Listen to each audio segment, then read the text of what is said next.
சுருக்குப்பை நேயர்களுக்கு வணக்கத்துடன் வைதேகி. இன்று ஒரு குட்டி கதை. கவனம் சிதறாதே.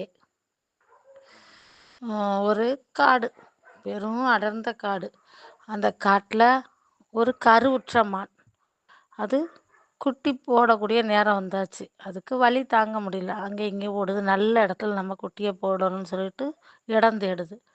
அங்கே நல்ல பெருக்கெடுத்து போகிற ஆறு, அதை சுற்றியும் பசும் புல்வெளியெல்லாம் பார்க்கணும். அதுக்கு ஒரு இது, அங்கே போய் நம்ம குட்டியை போடலான்னு சொல்லி ஓடி வருது அந்த இடத்துக்கு.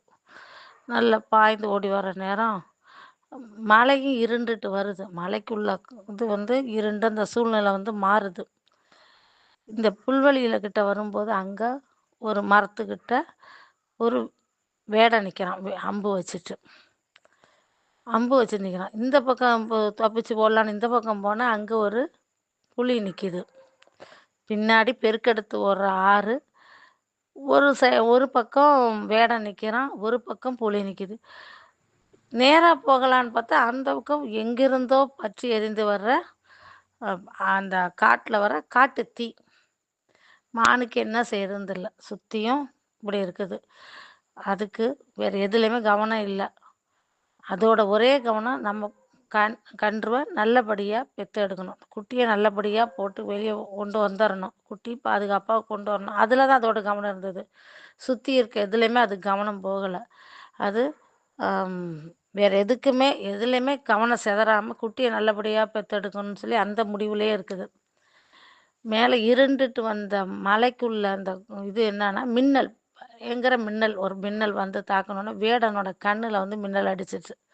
அடிச்சோன்னா அவன் கையில் உள்ள அம்பு குறி தவறி போய் புளியை பதம் பார்த்துருச்சு. புளி செத்துருச்சு.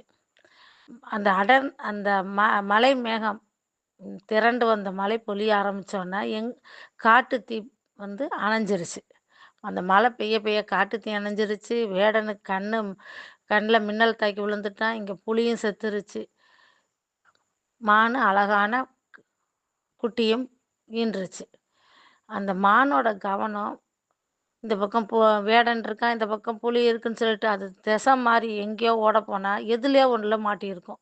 பின்னாடி விழுந்து ஆற்றுல, இந்த பக்கம் போனால் புலிக்கிட்ட, இந்த பக்கம் போனால் காட்டுத்தீ, இதில் மாட்டோம். ஆனால் அது கவனம் திசை மாறாமல் ஒரே இதாக இருந்ததுனால அது நல்லா இருந்தது. குட்டின்னு மானும் சுகமாக இருக்குது. அதோட மான் குட்டியும் சுகமாக வந்திருக்கு.